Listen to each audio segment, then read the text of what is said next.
Здравейте, колеги! Понеже обещах на един колега от форума да му покажа аз как свиря с моята свирка PC2 на Дан Томпсън и обичам да спазвам обещанията, заради това сега ще ви покажа аз как свиря.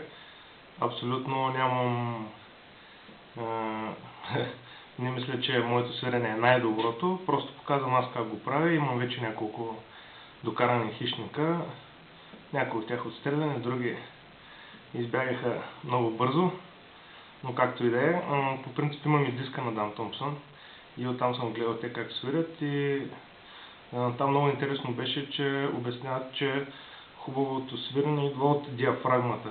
Няколко бързи подсвирвания с последващи от продължително такова, като малко като вой, и там беше обяснено, че е хубаво да не се пресвирва, т.е. да се остави поне 10 на 12 минути на хищника да се придвижи, понеже понякога пристига на мястото, където чакаме, където е вардата от 1-2 км.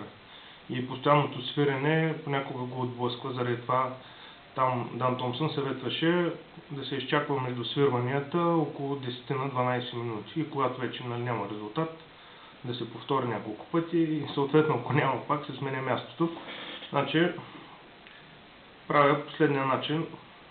Лапам този край и това го запушвам с двете си ръце по този начин, за да може с отварящи движения да се види, да се имитира накъсания звук.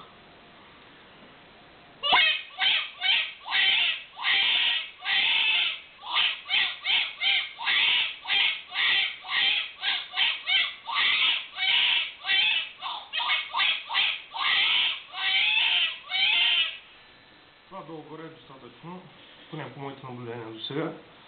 И това е от мен. Наслука и повече снимки във форума.